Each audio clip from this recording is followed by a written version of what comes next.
आपण आदरणीय पद्मश्री अरुणाताई पौडवाल यांची मुलाखत घेणारच आहोत, पण त्यांनी जलसंधारणासाठी किंवा पर्यावरणासाठी जे बहुमोल कार्य केलं आहे त्याची एक ध्वनी चित्रफित आपण आता पाहणार आहोत. त्यानंतर आपण मुलाखतीला सुरुवात करूयात. Audio visual please.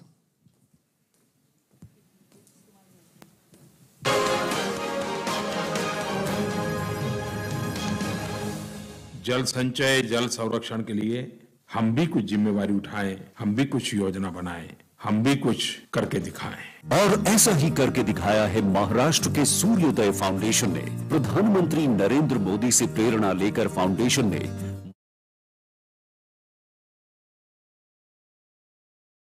बनाई और फिर जन भागीदारी से वहां के तीर्थ स्थल, गांवों और यूनिवर्सिटी की तस्वीर बदल दी.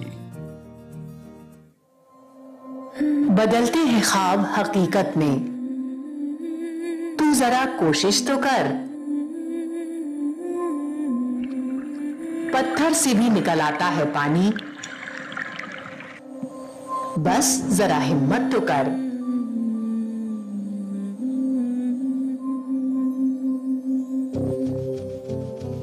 महाराष्ट्र के जिस मराठवाड़ा को पिछले कुछ वर्षों से लगातार घटते भूगर्भ जल स्तर और औसत से कम वर्षा जल ने पानी के गंभीर संकट वाले इलाकों में शुमार कर दिया है, वहीं नांदेड़ जिले की ये तस्वीर बताती है कि कोशिश की जाए तो पत्थर का सीना चीर कर भी पानी निकाला जा सकता है.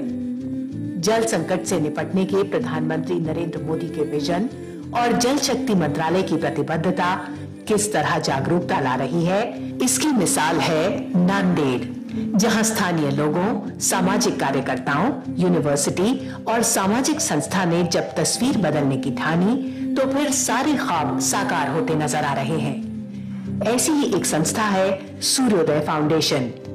बहुत सारे लोग, बहुत सारी संस्थाएं ऐसी हैं जो इस ध्येय पर लगातार काम कर रही हैं, लोगों के जीवन में बदलाव ला रही हैं और जल संरक्षण को लगातार बढ़ावा दे रही हैं.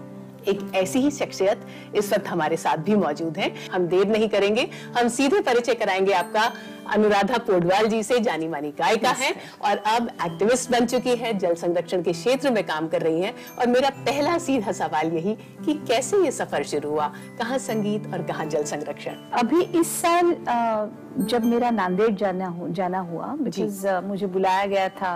माहूर एक शक्तिपीठ है, 3.5 शक्तिपीठ में से एक बहुत इम्पोर्टेंट शक्तिपीठ है.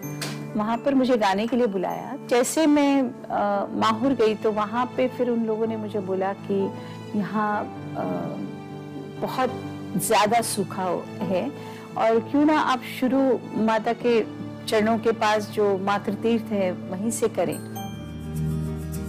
नांदेड़ के माहूर तालुका में सूर्योदय फाउंडेशन ने दत्ता शिखर और मातृ तीर्थ प्रोजेक्ट से अपने अभियान का खेती बल्कि पीने के पानी का भी गंभीर संकट खड़ा कर दिया है.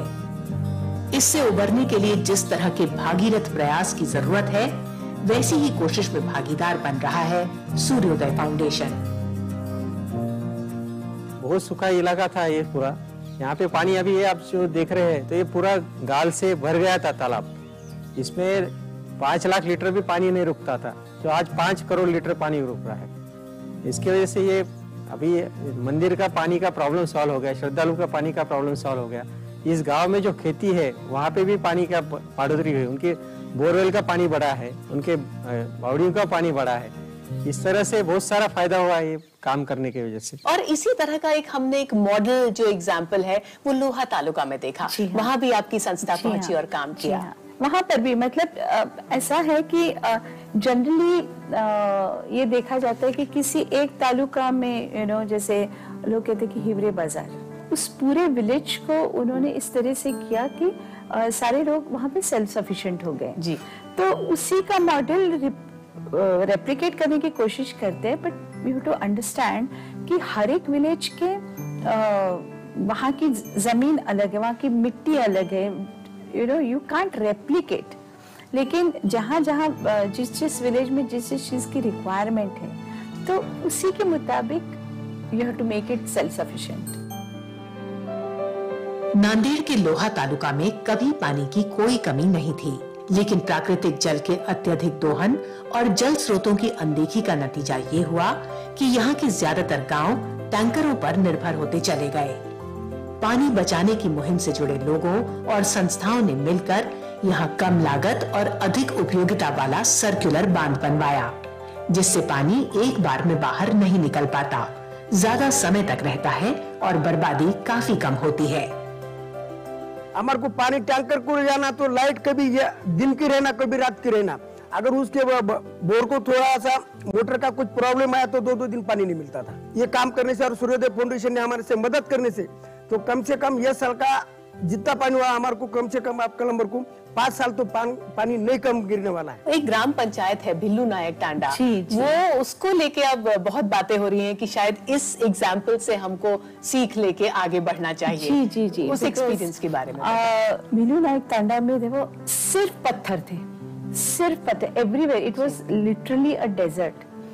तो हम लोगों ने जब काम वहां शुरू किया तो यू विल बी शॉक्ड कि वहां पे पत्थरों के बीच में से भी पानी लगा, और वहां पे शेत तळे जो कहते हैं उस टाइप के 25 शेत तळे हम लोगों ने वहां पे बनाए। End it has recently got the Maharashtra government का अवार्ड मिला, पानी फाउंडेशन का अवार्ड मिला। लोहा तालुका में सूर्योदय फाउंडेशन ने जिन प्रोजेक्ट्स पर काम करके तस्वीर बदली है उनमें Bhillu Nayak Tanda project, Kalambar KH project, Wadepuri project, Dapshet project, Nandu Tanda project, Rupala Tanda project, Harishchandra Tanda और कलम्बर BK प्रोजेक्ट के तहत वाटर कंजर्वेशन का बेहतरीन काम किया गया है।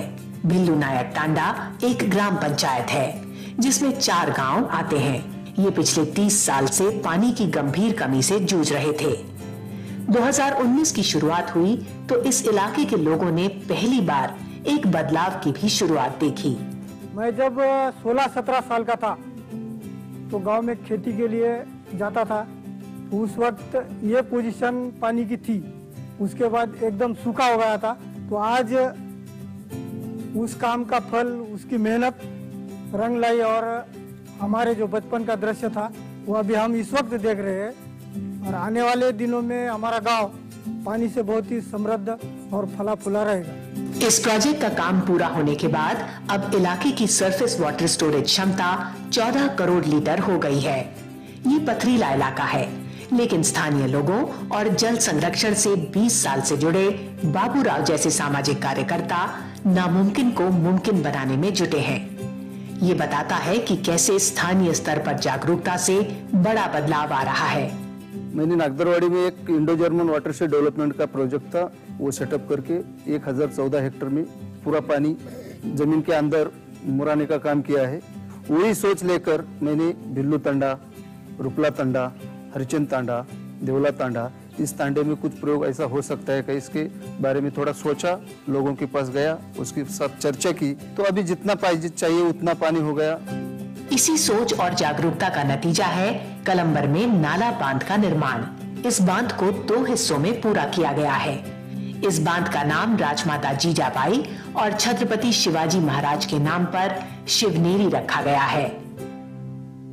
ये जो बंधारा है ये फर्स्ट टाइम नांदेड़ जिले में बना है। इसको हम शिवनेरी फेरो सीमेंट बंधारा ऐसा कहते हैं। इसका खासियत ये है कि ये लो कॉस्ट में बनता है, कम से कम पैसे में तैयार हो जाता है। और अभी आप देखते होंगे तो पूरे महाराष्ट्र में या पूरे भारत भर में ये जो वाइडनिंग और डिपनिंग का काम चालू है वो हर जगह चालू है, लेकिन जब तक हम पानी रुकाने का उपाय नहीं सुझाएंगे तो वो काम बेकार जाएगा। यही पहल थी हमारी ये बंधारा बनाने के पीछे। मराठवाड़ा में पानी बचाने और पानी बढ़ाने की सोच को साकार करने में स्वामी रामानंद तीर्थ मराठवाड़ा यूनिवर्सिटी भी एक मिसाल है। 1994 में बनी ये यूनिवर्सिटी लातूर रोड पर है। इसका कैंपस 595 एकड़ में है। इस साल अप्रैल मई तक यहाँ के छात्र और रेजिडेंट फैकल्टी पानी की कमी से काफी परेशान थे। इसे दूर करने के लिए यूनिवर्सिटी ने पहले ग्रीन कैंपस प्रोग्राम के तहत बड़े पैमाने पर वृक्षारोपण किया और फिर सूर्योदय फाउंडेशन के साथ मिलकर आगे काम किया। महाराष्ट्र में पर्टिकुलरली मराठवाड़ा एरिया में और नांदेड़ एरिया में लास्ट 3-4 साल में पानी की बहुत समस्या थी। तो इसके ऊपर हमने ये सोचा कि वह जो पानी है उसको हम अच्छे तरह से उसका मैनेजमेंट कर लेते हैं। फिर उसी दौरान हमने सर्वोदय फाउंडेशन उनसे भी टच में रहे। आज की तारीख में 4 करोड़ लीटर पानी हम स्टोर कर सकते हैं ऑन कैंपस में।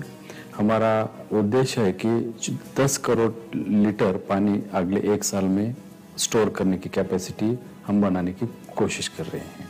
सूर्योदय फाउंडेशन के मई और जून में चलाए गए अभियान ने यूनिवर्सिटी कैंपस में पानी की परेशानी को खत्म कर दिया है। एक यूनिवर्सिटी है जो रामानंद तीर्थ मराठवाड़ा यूनिवर्सिटी है, उसकी तो पूरी शक्ल ही बदल गई। तो यूनिवर्सिटी में आप कैसे पहुंची? बिकॉज वाटर कंजर्वेशन के लिए इट्स वेरी नेसेसरी कि ट्रीज होना बहुत जरूरी है, क्योंकि उसके रूट्स जो है वो मिट्टी को पकड़ के रखते हैं। रामानंद तीर्थ में जहाँ पे एक्सकेवेशन होता गया ना, तो वहाँ पे ट्रीज के लिए भी खुदाई होती गई। उसके लिए अलग से करना, it would be a separate exercise. तो साथ साथ में ये हम करते गए। तो जहाँ वाटर कंजर्वेशन के लिए किया, वहाँ पे साइड बाय साइड हमने ट्री प्लांटेशन के लिए भी किया। वृक्षारोपण में 27,000 पौधे लगाए गए हैं और जल संरक्षण के लिए 5 करोड़ लीटर पानी की क्षमता वाले 3 स्टोरेज टैंक बनाए गए हैं। इसके साथ ही ग्राउंड वाटर को रिचार्ज करने के लिए यहाँ गहरी सीसीटी बनाने और नालों के गहरीकरण का काम भी किया गया है। हमने 200 बाय 80 स्क्वायर फीट का यहाँ एक हमने बड़ा पॉन्ड बनाया है। यहाँ जो पूरे ऐसा ही कैंपस में बनाते बनाते हमने टोटल 12 पॉन्ड्स बनाए, और इस पानी की वजह से हमारे जो बोर है, यूनिवर्सिटी के वेल है, वो रिचार्ज हुए हैं। यूनिवर्सिटी अपना सिर्फ अपने सिस्टम से जल संग्रहण करने में सक्षम है, बल्कि ऐसे स्टोरेज टैंक भी बना रही है जो फिलहाल तो कच्चे तालाब जैसे हैं, लेकिन आगे चलकर पक्के बनने के बाद कैंपस के साथ साथ जरूरत पड़ने पर अगल बगल के गांव में भी पानी की आपूर्ति कर सकेंगे। ये पूरा मिट्टी का है, जो मिट्टी अंदर से निकली है उसको ये हमने सेटल किया है, तो उसकी वजह से लीकेज ज्यादा है। तो जो पत्थर जो है वो अंदर डाल के उसको पिचिंग करना पड़ेगा। उससे वो जो दीवार है वो भी अच्छी रहेगी और लीकेज भी कम हो जाएगा और उसकी मजबूती ज्यादा बढ़ेगी। जन भागीदारी की जो हम बात करते हैं, जब आप जैसे सेलिब्रिटीज आते हैं जन भागीदारी का आह्वान करने, तो आपको नहीं लगता कि ये काम और ज्यादा आसान होता है? डेफिनेटली, क्योंकि जब नोन फेस जब कुछ सजेस्ट करता है तो उसका इम्प्रिंट ज्यादा रहता है। और आपकी आवाज से मुझे लगता है अगर एक आदमी ने जुड़ना होगा तो 100 जुड़े होंगे। बिल्कुल। तो हम चाहते हैं कि इस वक्त भी आप हमारे दर्शकों के लिए जरूर अपनी मीठी आवाज में कुछ सुनाएं, जरूर संदेश दें। मुझे याद आता है कि अरे संसार संसार नाम की एक फिल्म थी, उसमें एक गीत था जिसे महाराष्ट्र स्टेट अवार्ड मिला था। उसकी कुछ पंक्तियां इस तरह थी, on the life of a farmer, और मिट्टी से जुड़ी हुई। काळ्या मातीत मातीत तिफन चालते, तिफन चालते, तिफन चालते, बीज थैथय नाचते, ढग ढोल वाजवितो। जल शक्ति मंत्रालय water harvesting, ground water recharge, water conservation, soil conservation, tree plantation और प्रधानमंत्री नरेंद्र मोदी के विजन मोर क्रॉप पर ड्रॉप यानी कम पानी के इस्तेमाल से ज्यादा पैदावार की दूरदर्शी सोच को साकार करने में जुटा है। जल शक्ति मंत्रालय मराठवाड़ा के नांदेड़ में जल संरक्षण की नायाब पहल का सम्मान करता है।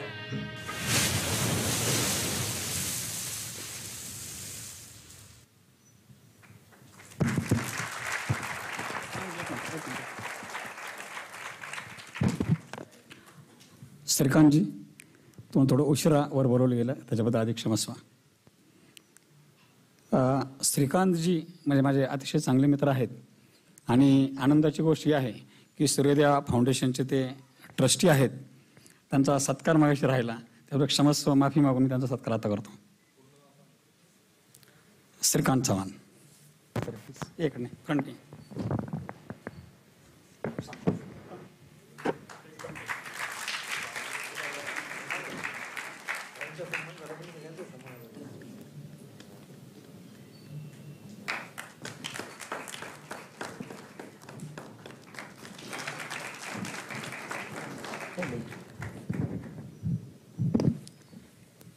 सत्काराबरोबरच आनंदाची बातमी पण देतो.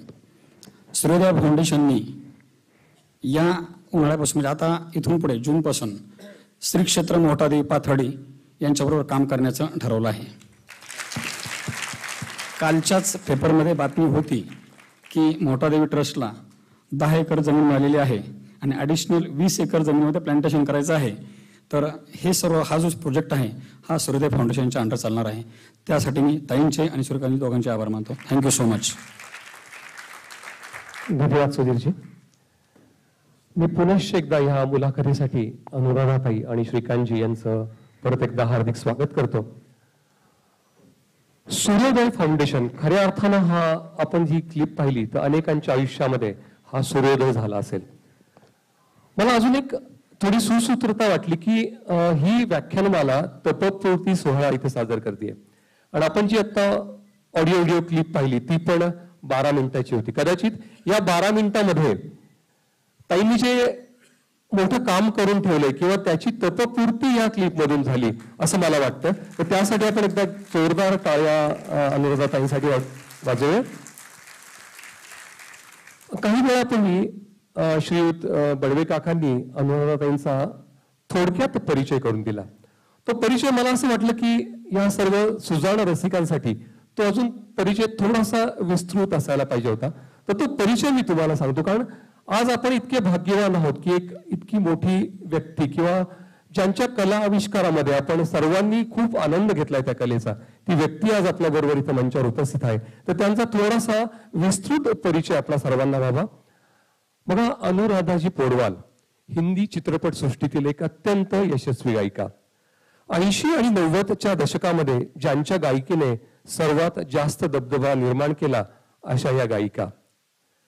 एक नॅशनल अवॉर्ड, सलग 4 वेळा फिल्मफेअर अवॉर्ड, 2 वेळा ओडिसा स्टेट फिल्म अवॉर्ड, 2017 सालचा पद्मश्री पुरस्कार, लता मंगेशकर पुरस्कार, नटराज पुरस्कार, मदर टेरेसा जीवन गौरव पुरस्कार, मध्य प्रदेश सरकारचा महाकाल पुरस्कार, महाराष्ट्र सरकारचा चित्रपट पुरस्कार, मोहम्मद रफी पुरस्कार, राष्ट्रपतींच्या पत्नी विमल शर्मा यांच्याकडून शिरोमणी पुरस्कार. मला वाटतं मी जर पुरस्कार सांगत बसलो तर कदाचित आपल्याला मुलाखतीला वेळ कमी पडेल, म्हणून अशा अनेक पुरस्कार अनुराधाताईंना मिळालेत. बघा, मी आता काही आकडेवारी सांगतो, म्हणजे मग आपण ज्या क्लिपमध्ये आकडेवारी ऐकत होतो तशाच प्रकारची आकडेवारी, म्हणजे तिथे काही कोटी लिटर्स मध्ये होती, पण इथे पण तशीच आकडेवारी तुम्हाला मी सांगतो. या 40 वर्षाच्या सांगीतिक वाटचालीमध्ये त्यांनी 9,000 पेक्षा जास्त हिंदी गाणी गायली आहेत. 1500 पेक्षा जास्त त्यांची भजन आहेत. गुजराती, हिंदी, कन्नडा, मराठी, संस्कृत, बेंगाली, तमिळ, तेलुगू, ओडिया, आसामी, पंजाबी, भोजपुरी, नेपाळी आणि मैथिली अशा विविध भाषांमधून त्यांनी गाणी गायली आहेत. म्हणजे हे वाचताना किंवा सांगताना सुद्धा दम लागतो. तर त्यांनी ते करताना त्यांना किती त्यांनी त्यासाठी परिश्रम घेतले असतील आणि किती रसिकांना त्यांच्यामधून आनंद मिळाला असाल याची आपण इथे विचार करू शकतो. आनंदजी, एकच मिनिट. अजून त्यांना एक म्हणजे त्यांचा आपला उल्लेख करायचा राहिला, त्यांना DY पाटील युनिव्हर्सिटीकडून डॉक्टरेट ही पदवी पण मिळाली आहे. तर एकदा जोरदार टाळ्या झाल्या पाहिजेत त्या गोष्टीसाठी. D Litt, doctorate, felicitation by House of Commons England, cultural ambassador ही अमेरिकेतून मिळालेली त्यांना त्यांचा गौरव झाला होता. मी थोडे काही अजून सोशल मीडियावरचे त्यांचे काही रेकॉर्ड सांगतो, कारण आता सर्व म्हणजे मला अनेक तरुण पिढी इथे बसली आहे, तर सोशल मीडियाचा वापर आपण नेहमी करतो, पण त्यांचे रेकॉर्ड्स मी ते कोटींमधले रेकॉर्ड सांगितले. ते रेकॉर्ड्स ऐका. युट्यूब म्युझिक चार्ट्स आणि इन्साइट्सवर गेली 237 आठवडे अनुराधाजी आहेत आणि फेब्रुवारी 2022 मध्ये त्यांचा वर्ल्ड रँक म्हणतो मी 31 होता.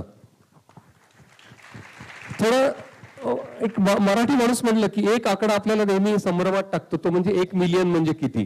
तर तो आधी मी सांगतो, कारण पुढची आकडेवारी सगळी मिलियन मधली आहे. 1 मिलियन म्हणजे 10 लाख, कारण अनेकदा आपला संभ्रम होतो. अनुराधाजींचे छटगीत खूप लोकप्रिय आहेत.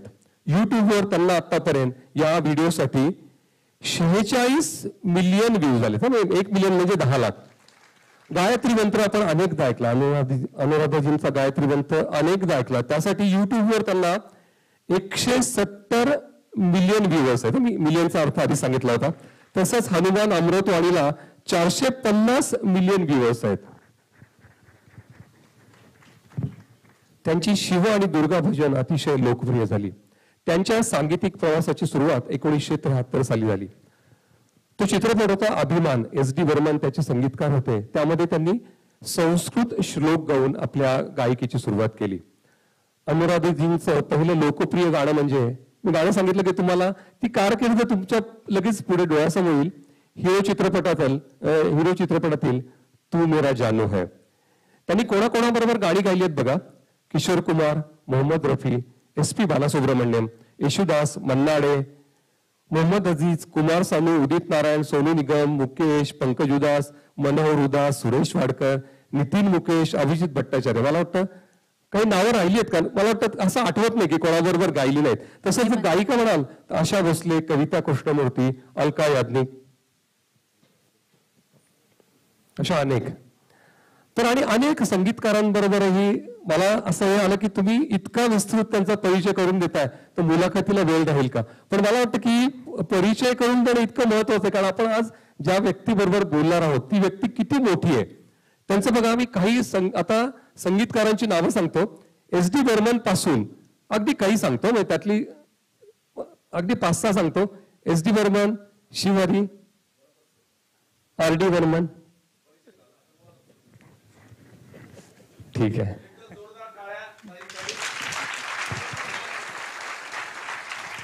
एकदा मी थोडं सांगतो की ही जी आता मला त्यांनी कट केलं बरं का, मला तो सगळा परिचय सांगायचा होता. पण एवढं मोठं कार्य त्यांनी संगीत क्षेत्रासाठी केलंय, तर मी सर्व उपस्थितांना विनंती करतो की त्यांनी आपल्या जागेवर उभं राहून एकदा जोरात टाळ्या वाजवून आपण अनुराधाताईंचं हार्दिक अभिनंदन करूया.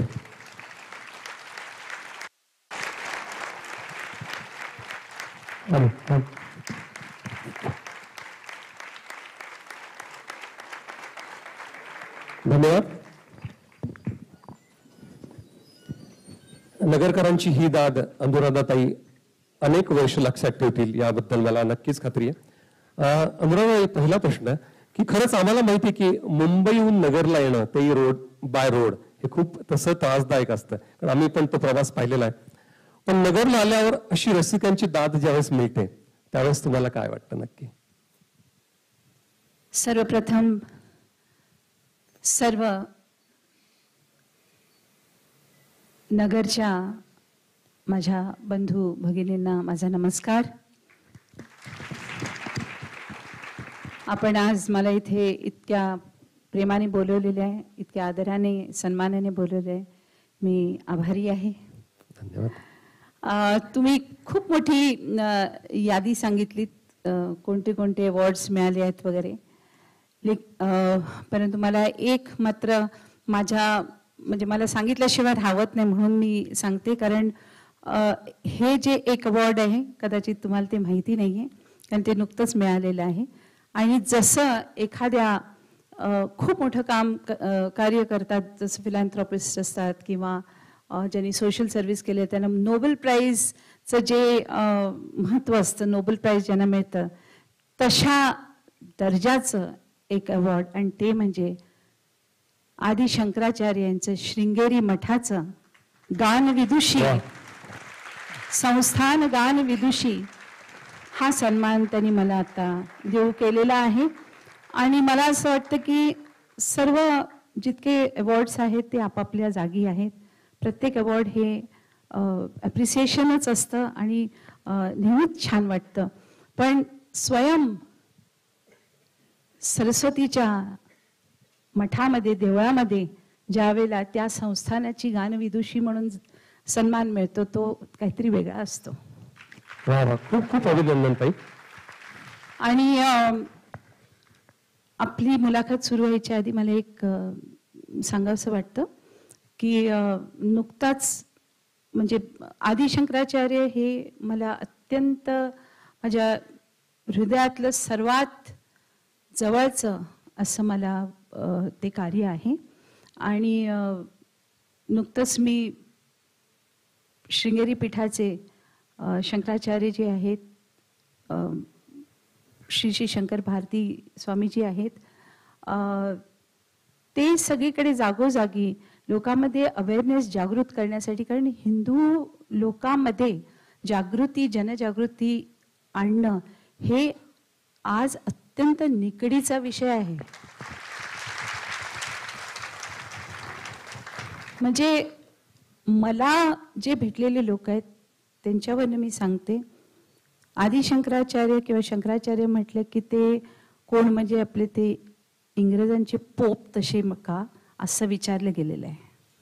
आणि दिस इज नॉट गुड. त्यामुळे आज मी काहीही म्हणायच्या आधी तुम्ही मला प्रॉमिस करणार आहेत की घरी जाऊन आपल्या हिंदुइझमचा प्रचार तुम्हाला करायलाच पाहिजे.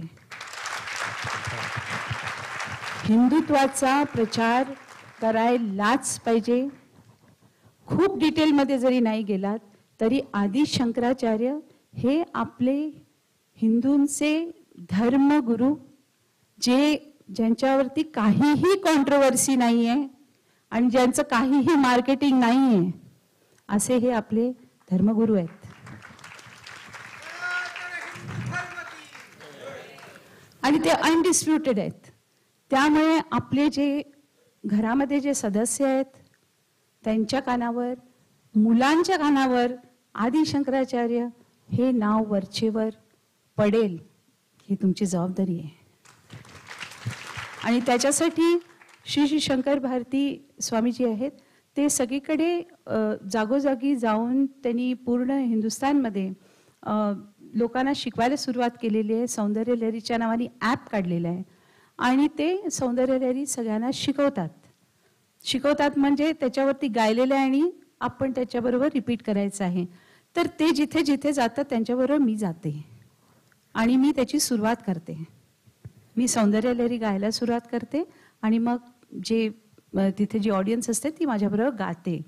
तर बनारसमध्ये पहिला कार्यक्रम झाला जिथे 10,000 मुलं आली होती आणि दुसरा कार्यक्रम झाला तो हैदराबादमध्ये जिथेही 10-12 बायका आल्या होत्या आणि त्याने ते सौंदर्य लहरी म्हटलं. तर त्याच्यामध्ये जेव्हा तुमच्यापर्यंत ते येईल त्यावेळेला त्याच्यामध्ये तुम्हाला सहभागी व्हायचं आहे. ओके, हा माझा मुख्य मेसेज होता, तो तुमच्यापर्यंत कन्वे केला. आता मुलाखत सुरू करूया. ताई एकच मिनिटं घेतोय त्यासाठी. विदुशेखर भारती जे आहेत, म्हणजे शृंगेरी पीठाचे आता जे शंकराचार्य, त्यांचं वास्तव्य आता गेल्या 3 वर्षांपूर्वी 7 दिवस नगरला होतं आणि त्यांनी या कार्याची सुरुवात नगर पासून केली. भारती तीर्थ स्वामींनंतर आता विदुशेखर भारतींनी ते कार्य सुरू केलंय. खूप छान. आणि ह्या कार्यासाठी मला कालच श्रीमंत दगडूशेठ हलवाई यांनी देखील सहकार्य देण्याचं प्रॉमिस केलेलं आहे. तर त्यामुळे तुम्हाला सगळ्यांना सहभागी व्हायचं आहे. नक्की. आपण म्हणतो की कुठल्याही कलेसाठी आध्यात्मिक अधिष्ठान खूप महत्वाचं असतं आणि तोच पैलू मला वाटतं अनुराधाताईंनी अगदी त्यांच्या पहिल्या प्रश्नांच्या उत्तरामध्येच तो आध्यात्मिक अधिष्ठान त्यांनी आता जो उल्लेख केला दगडूशेठ हलवाईचा, तर अनुराधाताई वर्षातून एक वेळा तिथे पूर्ण सकाळी 4 वाजल्यापासून मंदिरात सेवा देतात आणि ती सेवा इतकी म्हणजे तिथे जे असतात उपस्थित असतात ते असं म्हणतात की फक्त जो कनेक्ट असतो की मनुष्य आणि देवाच्या मधला जो सुरांमुळे होणारा कनेक्ट असतो, ती अनुभूती तिथे उपस्थित असणाऱ्या लोकांना मिळते. अनुराधाताई, तुम्हाला संगीताचा वारसा किंवा संगीताची आवड कशी निर्माण केली? अगदी थोडक्यात सांगायचं झालं तर पूर्वाश्रमीच्या तुम्ही अलका नाडकर्णी ते अनुराधा पौडवाल, हा प्रवास कसा होता? संगीताची आवड माझ्या आईला आणि माझ्या आजीला होती आणि मी मूळ कर्नाटक म्हणजे कारवार. तर तुम्हाला तर माहित आहे की साऊथमध्ये सगळ्यांनाच संगीताची आवड असते आणि माझी आई ओंकारनाथ ठाकूर यांची शिष्या होती आणि तिची खूप इच्छा होती की माझं एक तरी गाणं रेकॉर्ड व्हावं आणि ईश्वराने म्हणजे भरभरून तिची इच्छा पूर्ण केलेली आहे. आणि हो, मी पूर्वाश्रमीची अलका नाडकर्णी. लग्नानंतर माझं नाव अनुराधा पौडवाल असं झालं. आणि पुढचा प्रश्न. धन्यवाद. असं म्हणतात की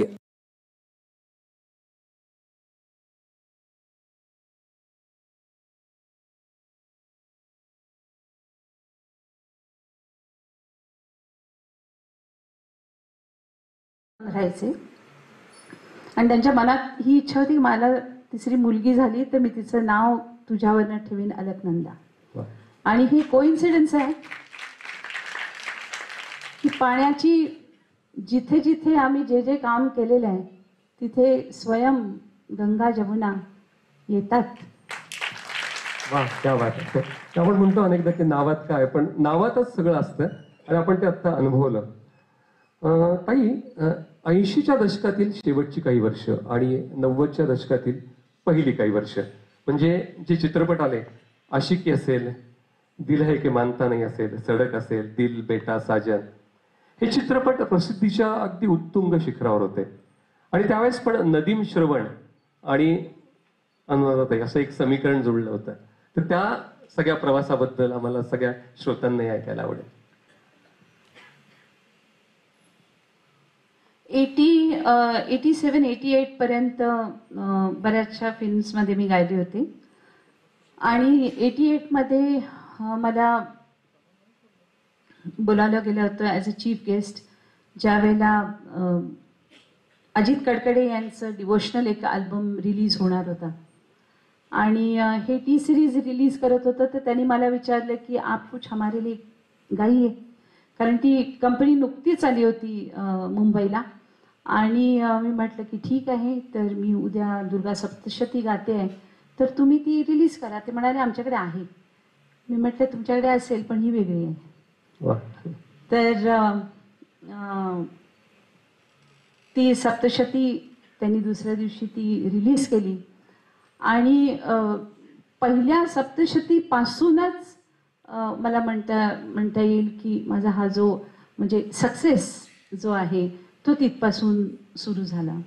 आणि माझी खूप इच्छा होती की सप्तशती आहे तर ह्याचं रिलीज एखाद्या म्हणजे आपल्या शंकराचार्यजींनी करावं, त्यांनी अध्यात्मगुरू शंकराचार्यजींनी करावं.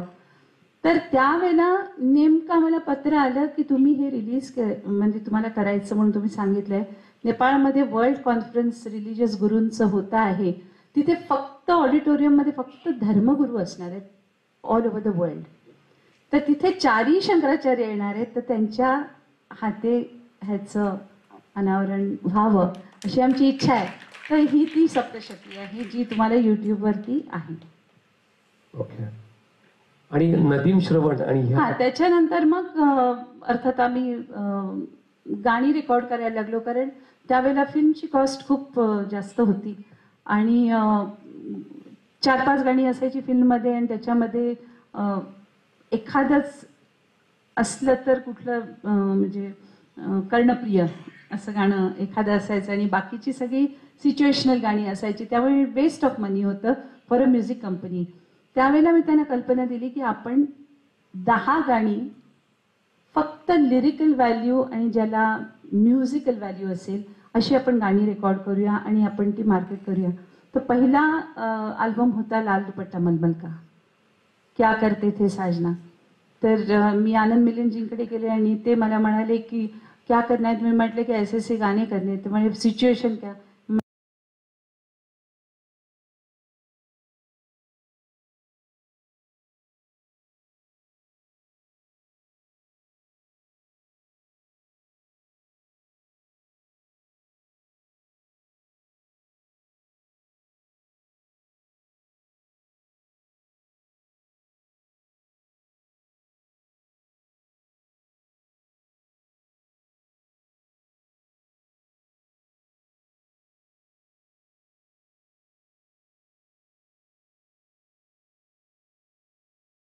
चित्रहार म्हणून चित्रगीत का चित्रहार होतं ना, तर त्याच्यामध्ये आम्हाला ते दाखवता येत नव्हती कारण फिल्म नव्हती. ते म्हणाले की नाही तर फिल्मचा शिक्का पाहिजे आम्हाला.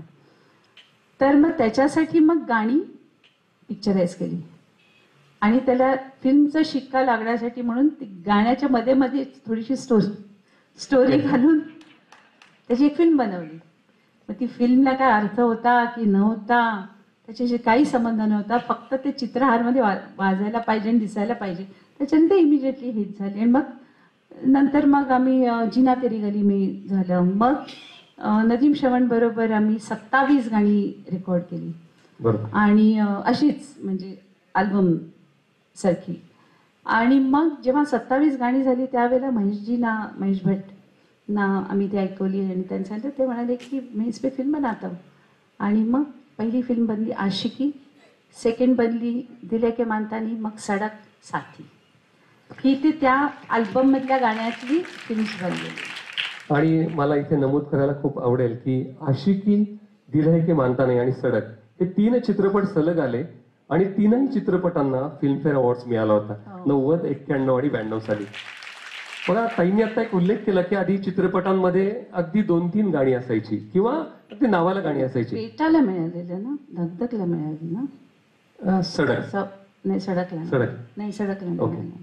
मला वाटतं बेटाल ते धगधगला मिळाले. आणि आता ताईंनी जो उल्लेख केला धगधग, म्हणजे धगधग करणे लगा, मला वाटतं इथे अनेक लोकांनी धगधग करणे लगा खरं तर माधुरी दीक्षितमुळे तुम्हाला माहिती, पण खरा त्याचा जो मागचा यशस्वी किंवा जो आवाज आहे की त्याच्यामुळे तो त्यांच्यामुळे हे पण मोठेपण आहे, कारण शेवटी दुसऱ्यांना क्रेडिट देणं हे ताईंचं मोठेपण आहे. अजून एक आम्हाला असं जाणून घ्यायला आवडेल की तुम्ही SD Burman, RD Burman, AR Rahman किंवा शिवारी अशा एकदम दिग्गज संगीतकारांबरोबर काम केलं. तसा एखादा प्रसंग की जो लक्षात राहिला की यांच्या बरोबर काम करताना, हे मनस्वी संगीत दिग्दर्शक होते, त्यांच्याबरोबर काम करताना त्यांच्याविषयी काय बोलू मी. त्यांना म्हणजे त्यांच्याविषयी बोलायचं म्हणजे सूर्याला दिवा दाखवण्यासारखं आहे. पण मला एक मात्र सांगाविषयी वाटते की मी गाणं शिकलेले नाही, असं आम्हाला अजिबात वाटत नाही. आणि म्हणजे प्रोफेशनली मी गाणं शिकली नाही, पण मला गाण्याची अत्यंत मला वेड होतं. त्यामुळे मी लताबाईंची भगवद्गीता सारखी गायची आणि त्याच्यानी माझा म्हणजे मी गायला शिकले.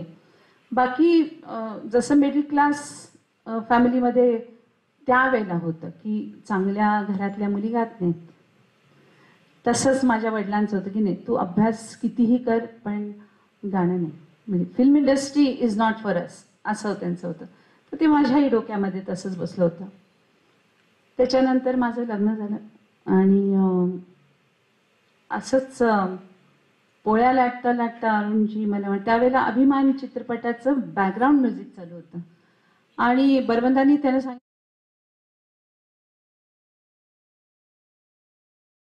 की अमिताभ बच्चन जया बहादुरीला फर्स्ट टाइम बघतात ते शिव मंदिरामध्ये, तर तू एक शिवस्तुती घेऊन ये कंपोज करून. मी पोळ्या लाटता लाटता अरुणजी मला म्हणाले की मला जरा हे घरच्या रेकॉर्डरवरती थोडंसं मी रेकॉर्ड केलेलं आहे ते मला गाऊन दे, म्हणजे मला दादानं ते ऐकवायचं आहे. आणि ते गेले रिहर्सलसाठी, सिटिंग होती त्यांची.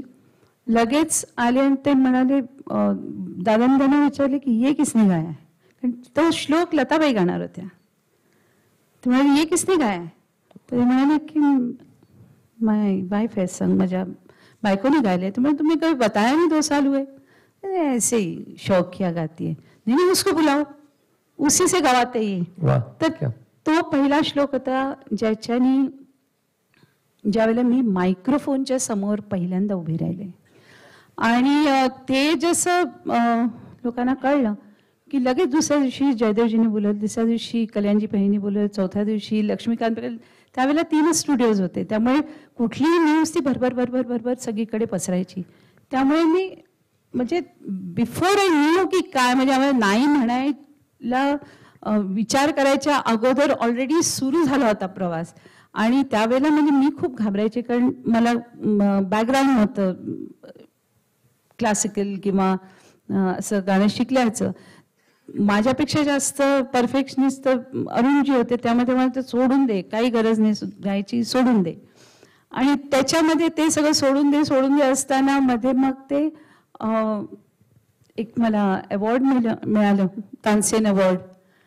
ते तर अशी म्हणजे तो प्रवास तो असा की त्याच्यामध्ये म्हणजे मी वाहत गेले. खरं सांगायचं तर की असं कधी नाही झालं की मी कुठल्या म्युझिक रायटरकडे गेलेले आणि मी सांगितलं की मी गाते, मला गाणं द्या, असं नाही झालं कधी. आणि दुसरा एक मला अगदी विशेष करून आवर्जून सांगावंसं वाटतं, कारण हा आजकाल आजच्या पिढीमध्ये हा प्रॉब्लेम आहे. म्हणून मला माहिती आहे वेळ लागतोय थोडासा. बोलू ना, बोलायलाच बोलवलं इतकं लांबून.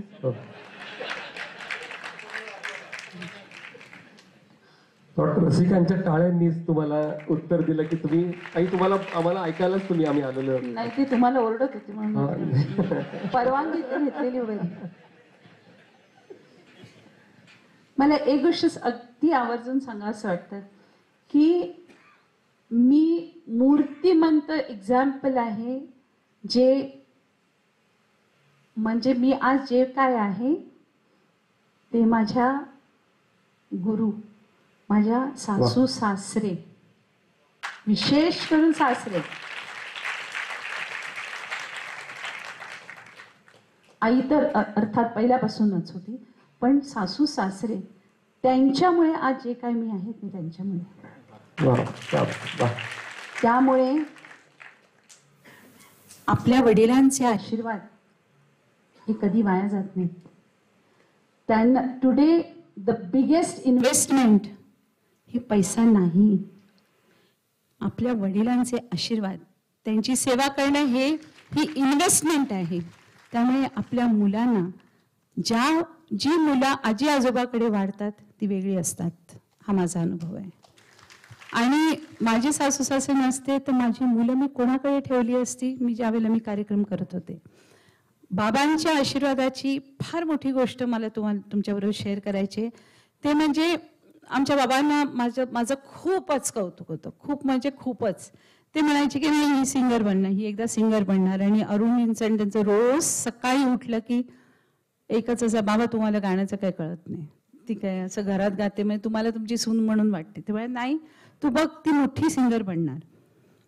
आणि त्यांना अतिशय कौतुक असायचं. तर एकदा आमच्या समोरच महाराष्ट्र बँक होती, तर तिथले लोक आले आणि मी कधीतरी रियाज करताना ऐकलं असणार.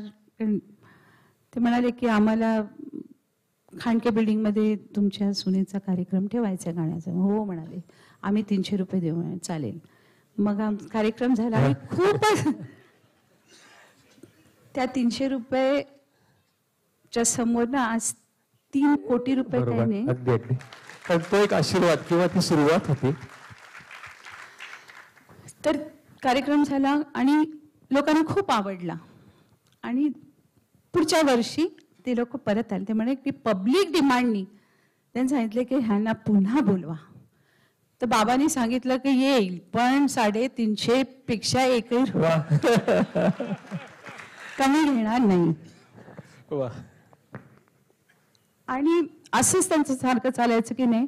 आणि आशाताई ही आमच्या बाबांची खूप लाडकी म्हणजे सिंगर होती. खूप म्हणजे त्यांना खूप आवडायचे आशाताई. त्या कायम सांगायचे, अरुण हिचं एक ड्युएट आशा भोसलेबरोबर तू कर. ते म्हणायचे कुठे आशाबाई आणि कुठे लताबाई, कुठेही तुम्ही काही बोलता बाबा. असं करता करता एखाद वर्ष निघून गेलं आणि अरुणजी, लताबाई आणि मुकेशजींचे कॉन्सर्ट्स होते कॅनडामध्ये. त्यावेळेला ते तिथे गेले होते. आणि आता आपल्याकडे सगळ्यांकडे मोबाईल वगैरे असं ते काहीच नव्हतं, फोन पण नव्हता आमच्या घरी. आणि त्यामुळे तसं कॉन्टॅक्ट काही नव्हता. आणि त्यावेळेला 25 मेला बुद्ध जयंतीच्या दिवशी आमचे बाबा गेले. 23 मेला माझे बाबा गेले आणि 25 मेला आमचे बाबा गेले. साधारण 31 मेला मला हृदयनाथ मंगेशकरजींचा फोन आला. आणि ते म्हणाले की 6 तारखेला एक रेकॉर्डिंग आहे आणि तुला गायचं आहे. ते मी म्हटलं की बाळासाहेब मी नाही येऊ शकत, कारण असं झालं आहे आमच्या घरात आणि माझ्या बाबांचं त्या दिवशी 13वा आहे. तर म्हणे अरे आम्हाला कोणालाच माहिती नाही गोष्ट, पण मी म्हटलं डेट एखाद दिवसांनी चेंज नाही का करता येणार. ते म्हणाली नाही करता येणार, कारण आशाताईंबरोबर ड्युएट आहे. म्हणजे आशाताईंबरोबर ड्युएट ही जे त्यांचं स्वप्न होतं आमच्या बाबांचं, ते त्यांच्या 13व्याच्या दिवशी आणि मी म्हटलं बाळासाहेब आय एम सॉरी, मी नाही येऊ शकणार हो. मी वरती गेले कारण फोन आमच्याकडे नव्हता, ती खालच्या मजल्यावर होता. गेले तर आई बसल्या होत्या. आईने म्हटलं कोणाचा फोन होता? म्हटलं असं असं बाळासाहेबांचा होता. त्यांनी असं असं सांगितलं. त्यामुळे तू काय सांगितलं? मी म्हटलं नाही, मी कसं जाणार त्या दिवशी 13व्या दिवशी. ते म्हणाले तुला गेलं पाहिजे, त्यांची इच्छा होती. ही माझी सासू. त्यांच्या 13व्या दिवशी माझं पहिलं एकमेव ड्युएट आशा भोसलेंबरोबर, आला आला वारा.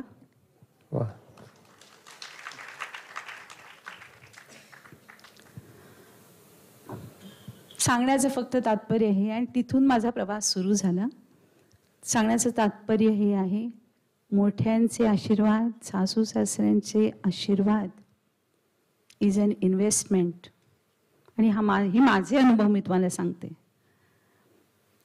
पुढचा प्रश्न. Okay, so thanks.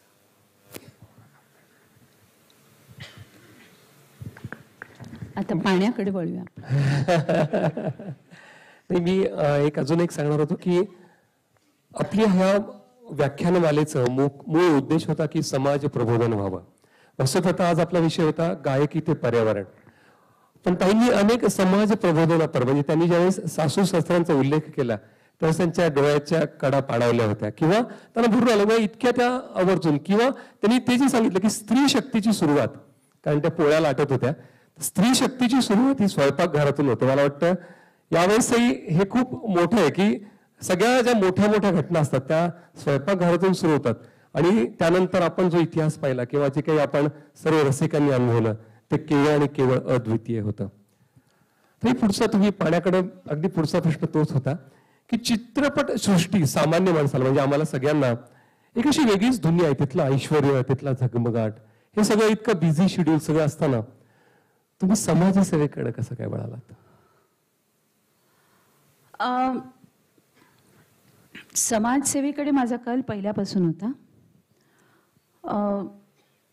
स्पिरिच्युअलिटी म्हणजे देवाचं वगैरे, म्हणजे मी माझ्या आत्याबरोबर वाढले, त्यामुळे तिचा कायमच कल स्पिरिच्युअल होता.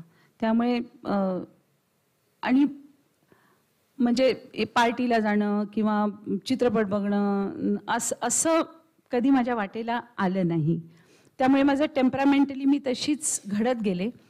आणि ते करत असताना देखील बरं फॅमिलीमध्ये असून मी चित्रपटामध्ये गायचे वगैरे. त्यामुळे कसं की मेन फॅमिली म्हणजे हा जो घटक आहे, तर I was always a family person.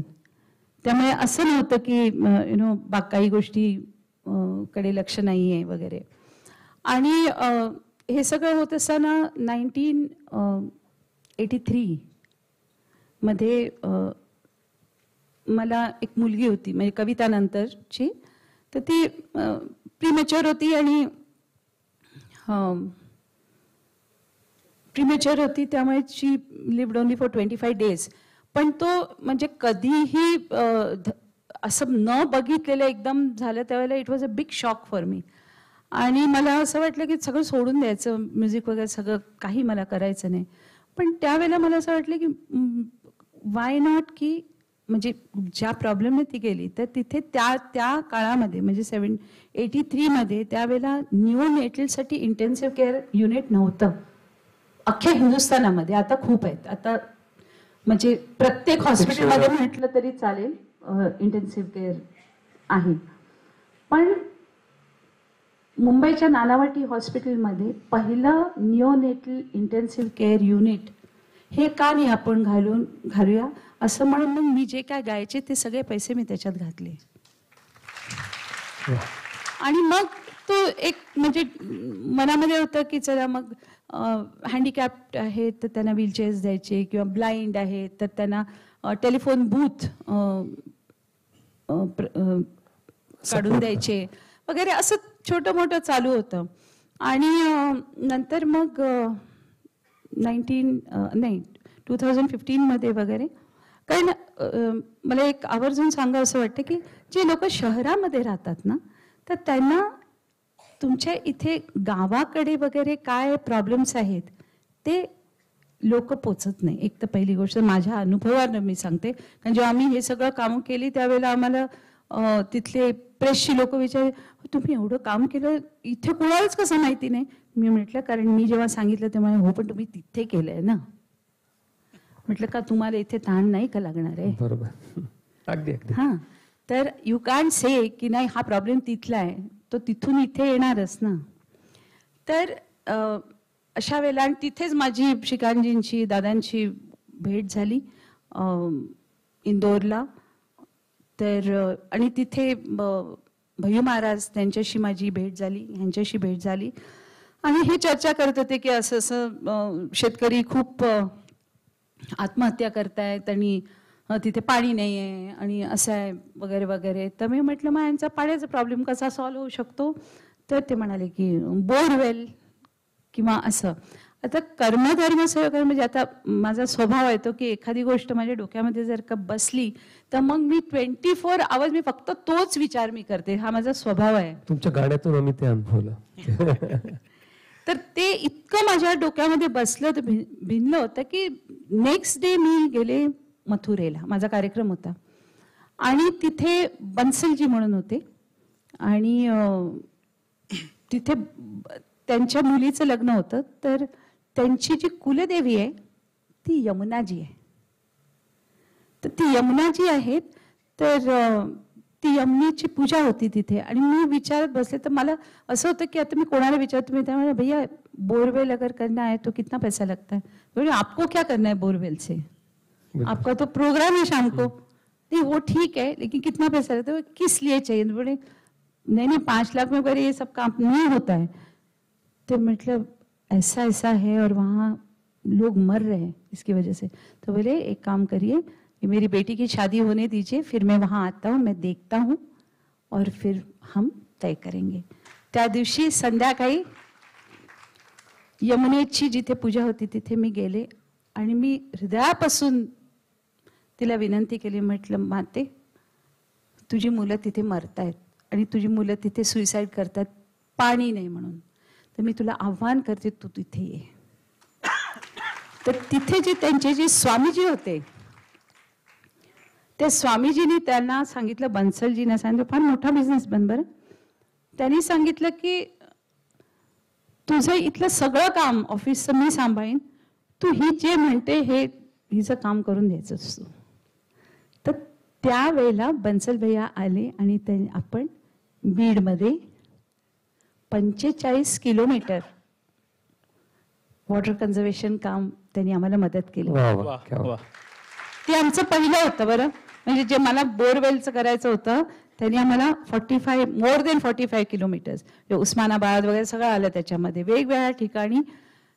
बरं त्याच्यानंतर मग आता म्हणजे मला ह्या सगळ्या गोष्टीचा परिचयच नव्हता की मग आता लोकार्पण. मी म्हटलं लोकार्पण म्हणजे काय असतं ते. तुम्हाला की नाही ते आपण लोकांना ते अर्पण करायचं असतं. बरं मग आता त्याच्यासाठी कोणाला बोलूया. तर मी म्हणे अक्का तुम्ही आपण मोहनजींना बोलूया, मोहन भागवतजींना. म्हटलं ते कुठे भेटणार माझा काहीही संबंध नव्हता या कशाशीच. तर ते म्हणाले की ते नागपूरला असं बघूया. मी म्हटलं उद्या माझा कार्यक्रम आहे, तुम्ही येता का तिकडे, आपण बघूया, ते असलं भेटूया. गेलो आम्ही. 1 दिवसासाठी आले होते ते. त्यांना मी बाबा म्हणते आता, कारण धर्माने ते माझे पित्यासारखे आहेत. आणि तिथे गेलो आणि मी म्हटले बाबा आम्ही असं असं करतोय, तुम्ही आशीर्वाद द्या आणि तुम्ही याल का लोकार्पणाचं. त्यामुळे माझ्याकडे अजिबात तारीख नाही आहे, ते एकदम कधीतरी नोव्हेंबर. नाही म्हटलं आत्ता पाहिजे कसं. तर ते मला फक्त माझ्याकडे 26 जुलै ना दादा, 26 जुलै आहे माझ्याकडे. म्हटलं हो नको पाऊस येणार. हे म्हणा अक्का काळजी कर नका तिकडे पाऊस पडत नाही. म्हटलं काय बोलतो तुम्ही, 26 जुलैला पाऊस म्हणजे धो धो धो धो पाऊस पडतो, तुम्ही काय म्हणता तिकडे पाऊस नाही पडत. नाही अक्का तिकडे परतीचा पाऊस असतो. म्हटलं अहो दादा काय परतीचा पाऊस. तुम्ही हो अक्का तिकडे सप्टेंबर ऑक्टोबर मध्ये वगैरे पाऊस पडतो बीडला. हे पण माझ्यासाठी नवीन होतं. बरं ह्यांची तारीख 1च दिवस होती. म्हटलं ठीक आहे.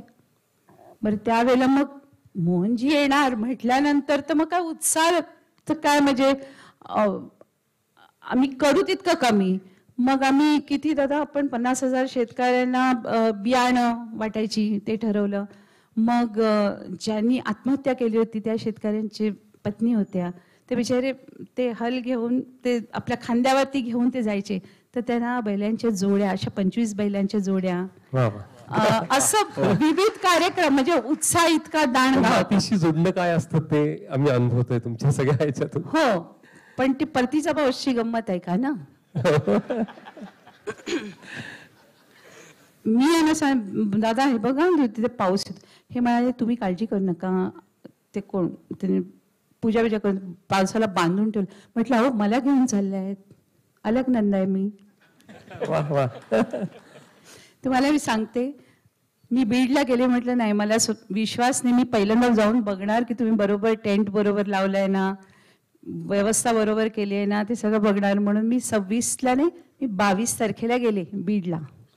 मी गाडीतून उतरले तर जो पाऊस जो सुरू झालेला आहे त्या दिवशी, तुमचं नाव अलग नंद आहे ताई. इतका पाऊस सुरू झाला, इतका पाऊस की एक दिवस आम्ही आतमध्ये बसलो, दुसऱ्या दिवशी ते नंदू कोण सानप दादा, नवनाथ सानप, ते मला म्हणाले ताई तुम्हाला घेऊन जातो मग दाखवायला. ते घेऊन गेले तर मी म्हटलं हे काय, तुम्ही तर म्हणाले होते की पाऊस ते पाणी नाही इथे, ते सगळीकडे म्हणजे नद्या नद्या नद्या दिसत आहेत मला. हे काय ओ ताई तुम्ही केलेलं काम आहे हे 2 दिवसात इतका पाऊस पडला तिकडे की ते सगळे भरले, म्हणजे ते जे आम्ही काम केलेलं तिथे एवढा पाऊस पडला की ज्या दिवशी तो समारंभ होता लोकार्पणाचा, ते स्टेज पर्यंत आलं ना पाणी. असा तो परतीचा पाऊस. आणि मग पेपरमध्ये आलं की पहिल्यांदा इतिहासामध्ये परतीचा पाऊस तिथून सुरू झाला, बरं बीड पासून. म्हणजे दिस इज रेकॉर्ड. तेव्हाचा जर का न्यूजपेपर तुम्ही बघितलात तर परतीचा पाऊस जो म्हणतो तो तिथपासून सुरू झाला. कारण तिथे जी देवी होती तिला म्हटलं मी आयुष्यात पहिल्यांदा काम केलंय, तुझ्या नावारूपाला साजेल असा कार्यक्रम कर. आणि ते तेवढ्या किलोमीटर्समध्ये फक्त पाऊस पडला. तर मला असं वाटतं की तुम्ही मथुरेला जी प्रार्थना केली होती यमुनेला, हो खरंच, तर ती प्रार्थना कुठेतरी बीडला फळास आली असं म्हणता येते. अगदी तो चमत्कार तो मथुरेचा खरंच आहे. आणि अजून एक गोष्ट मला सांगावीशी वाटते, तुम्हाला थोडीशी बुरसटलेली वाटेल, पण आपण आपल्या ऋषीमुनीने आपल्याला सांगितलेलं आहे की पंचतत्व 5 एलिमेंट्स आहेत, त्यांची तुम्ही पूजा करा. तर माझा अनुभव आहे कित्येक वेळेला असं झालेलं आहे की आपण कळकळीने विनंती करतो आणि ते आशीर्वाद देतातच. आम्ही ना म्हणजे तुमची मुलाखत सुरू करण्यापूर्वी आम्हाला असं वाटलं की इतक्या मोठ्या गायिका कसं बोलायचं, इतकं दडपण होतं, पण तुम्ही ज्या इतक्या सहजतेने किंवा ज्या प्रकारे प्रबोधन करताय त्यामुळे इतकं बरं वाटतंय म्हणजे ऐकताना की. पण तुम्हाला माहितीये का, इकडे मला पाण्याच्या विषयावर बोलायला बोलवलं ना, तुमच्यापेक्षा दडपण जास्त मला होतं. पण ताई तुम्ही याला सांगितलं पाण्याविषयी मला काही माहित नाही, तुम्ही येऊन इकडे बसा.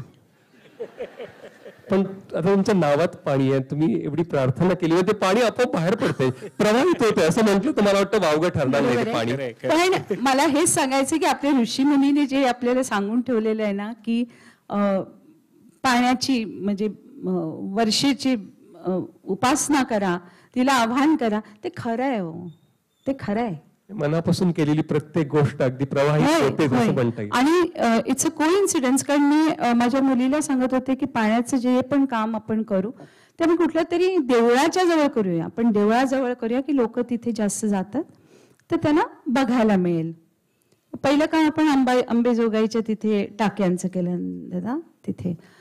पण ज्या वेळेला सिमिलर काम ज्या वेळेला मी म्हणजे 2-3 वर्षानंतर मग मी माहूरला गेले, तिथे पण मी गायला गेले होते. दादाने म्हटलं तुम्ही पण या, मी जाणार आहे, देवीचं दर्शन करून येऊया, तिथे दत्त शिखर आहे, दर्शन करूया.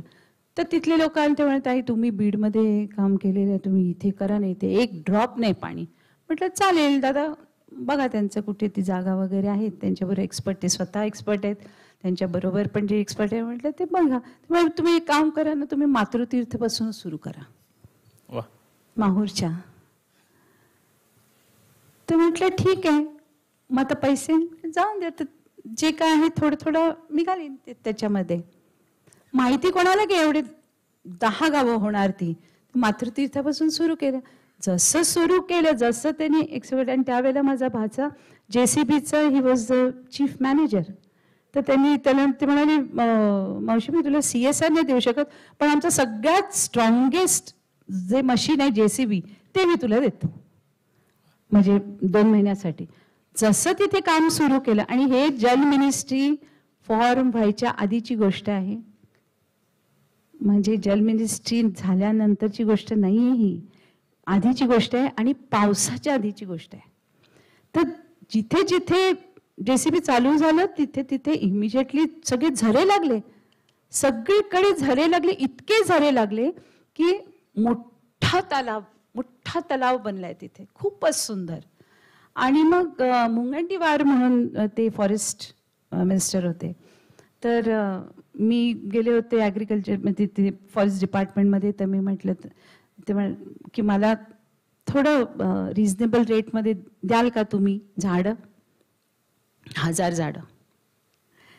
तर माहिती आहे तुम्हाला काय करायची झाडं? मी म्हटलं असं असं मला तिकडे लावायचे, माझ्याकडनं फ्री झाडं घ्या 1 लाख. माझा मोठेपणा नाही, तो नेचर कसं हेल्प करतं ते सांगते मी. म्हणजे ज्यावेळेला प्रकृतीला समजते की कोणीतरी आपल्याविषयी म्हणजे प्रेम दाखवत आहे, त्यावेळेला 1000 हातांनी प्रकृती मदत करते. तर ते झालं. त्याच्यानंतर मग आपलं दत्तशिखरचं झालं. असं करता होता. मग ती गावं येत राहिली, म्हणजे आमच्याकडे पण आमचं पण करा. मी म्हटलं ठीक आहे, JCBचं जे काही डिझेलचं आहे ते मी देईन आणि तुम्ही श्रमदान करा. असं करता करता करता आम्ही 9 गावं केली. म्हटलं दादा आता बसा, संपले आता पैसे. तर दादांचा फोन आला, अक्का ते भिल्लू नाईक तांडा आहे ना, तर तो म्हणजे ते तांडा आहे तो ते म्हणजे कशामध्येच येत नाही, ते गव्हर्नमेंटच्या अंडर येत नाही, ते कशाच्या अंडर येते. 300 लोक राहतात तिथे. तर त्यांनी अगदी कळकळीने त्यांनी सांगितलं की अक्काला सांगा प्लीज तुम्ही आमच्यासाठी काहीतरी करा. आणि तिथे फक्त दगड, जे आता तुम्ही बघितलं ना, ते फक्त दगड दगड दगड दगड. तिथे काय दादा कॅक्टस, फक्त कॅक्टस उगवतं तिकडे, म्हणजे फक्त दगड. म्हटले इथे कसं कळमध्ये पाण्याचा संबंध काय याच्यात दगडामध्ये. तर त्यावेळेला अजून एक मजेची गोष्ट सांगते की मी जनरली भजनाचे वगैरे खूप कार्यक्रम करते. तर माझे जय माता दी वगैरे अशी गाणी असतात. तर सध्या काही लोकांमध्ये प्रथा आहे की बाबा असं कोणतरी म्हणजे गेले आहेत तर त्यांचं तेरवायला का काहीतरी वॉट एव्हर कार्यक्रम करा. म्हटलं मी करत नाही, कारण तिथे जाऊन जी भजन मी गाते ती कशी गाणार. मध्य प्रदेशचे शिवराज चव्हाण त्यावेळेला, तेव्हा पण CM होते, तर त्यांचे माझे खूप चांगले संबंध आहेत. तर त्यांचा फोन आला की त्यांचे वडील गेले, तर त्यांची इच्छा आहे की त्यांची जी म्हणजे 13 दिवसाची पूजा झाल्यानंतर तुमचा कार्यक्रम ठेवायचा. मैं म्हटलं भैया मैं नहीं गाती हूँ, मैं नहीं करती हूँ ये. नहीं, उन्होंने बोला है कि आपको ही आना है. एका बाजूला ह्यांचा फोन की अक्का ते असं सांगताय. म्हटलं दादा काय बजेट काय आहे त्यांचं, म्हणजे ते पाण्याचं काम करायचं बरं. तर अक्का 3,75,000 रुपये. आता मी ह्यांना विचारलं, म्हटलं लेकिन उन्होंने बोला है कि बजेट उनका 3,75,000 है, शिवराज चव्हाणचा. मी म्हटलं तर मी नाही म्हणणार, त्याच्यापेक्षा तुम्ही तिथेच पाठवा पैसे, कोणाचं भलं त्याची इच्छा असेल तर होऊन दे. सेम अमाऊंट इथे खर्च तो होता आणि तिथे ते तितके देत होते. आणि दादाने म्हटलं दादा तुम्हाला माहिती आहे की मी असले प्रोग्राम करत नाही, पण फक्त इथे ह्या लोकांसाठी म्हणून मी हे ऍक्सेप्ट करते कार्यक्रम. आता इथे दगडामध्ये पाणी लागलं, मजा येऊन जाईल. दुसऱ्याशी सकाळी 7 वाजता अक्का पाणी लागलं. आणि नुसतंच पाणी लागलं नाही तर महाराष्ट्रामध्ये हायएस्ट अमाऊंट ऑफ पाणी ते भिल्लू नाईक तांड्यामध्ये लागलं. आणि त्यांना महाराष्ट्र स्टेट अवॉर्ड मिळालं आणि पाणी फाउंडेशनचं पण अवॉर्ड त्यांना मिळालंय. तर त्यांना 10 लाखाचा अवॉर्ड मिळाला. बरं तर असं असतं, पत्थर में से भी पाणी निकल आता तो प्रकार. कदाचित माहूरला जी अनुभूती ताईंना मिळाली ती आता सुधीरजींनी सांगितल्याप्रमाणे तीच अनुभूती काही दिवसांनी आपण मोठ्याला घेऊयात, तशाच टाईपची अनुभूती. हो, पण दादा एक मी सांगते की आम्ही ज्या वेळेला माहूरला काम केलं ना, तर तिथले जितके विश्वस्त होते ना, त्यांचा आम्हाला खूप सपोर्ट मिळाला बरं. त्यामुळे आम्ही करू शकलो. विश्वस्तांच्या वतीने मी ग्वाही देतो की नक्की मोठ्या देवीला सगळ्यांचा सपोर्ट मिळेल आणि हे कार्य ते मिळाल्यानंतर आपण सांगायचं बरं. पण आता ती आली म्हणजे होणार असं मी गृहीत करते. जगदंबे चरणी प्रार्थना. हा, कारण त्यांना मी सांगितलं होतं की जोपर्यंत आम्हाला काही म्हणजे स्वार्थ काही नाही तिथे, प्रत्येक देवळाच्या तिथे, कारण आपले जे पूर्वज होते त्यांनी जिथे, तेव्हा ते लोक पिकनिकला देवळातच जायचे ना सगळ्यांना घेऊन, आणि जायचे ते एक दिवसासाठी अर्धा दिवसासाठी नाही, ते तिथे वास्तव्य करायचे. त्यामुळे देवळं आपली अशाच ठिकाणी बांधली गेली असणार जिथे पाणी आहे. तर देवळाच्या जवळ पाणी असायलाच पाहिजे आणि सगळीकडे फॉरेस्ट असायलाच पाहिजे. लाकूड लागणार, पाणी लागणार. तर दिस इज जस्ट कॉमन थिंकिंग. तर तसंच मी देवीकडे मी सांगते की आई तुझ्या इकडे पण पाणी असणार, असायलाच पाहिजे. एवढं मोठं स्थान आहे, पाणी असणारच. आणि फॉरेस्ट ते आपल्याला करायला पाहिजे. आता ती कधी बोलून घेते ते बघा. नक्की. आणि माहूरला जे पाणी आहे, आता आपण त्या क्लिप मध्ये पण पाहिलं असेल की तिथे जे जे भक्त जातात ते येताना ते तीर्थ म्हणून घेऊन येतात. हो, आणि नॉट ओनली दॅट, मागच्या वर्षी नवरात्राच्या 4 दिवस आधी ती जिथे शेत झाली ना, कारण सगळीकडे पाणी पाणी पाणी सगळीकडे मिळायला लागलं, तर तिथे शेताला पाणी मिळायला लागलं. ती मोठी मोठी झाली ती शेत. तिथे 4 वाघ आले बरं. तर टायगर कन्झर्वेशन पण होतं त्याच्यामध्ये.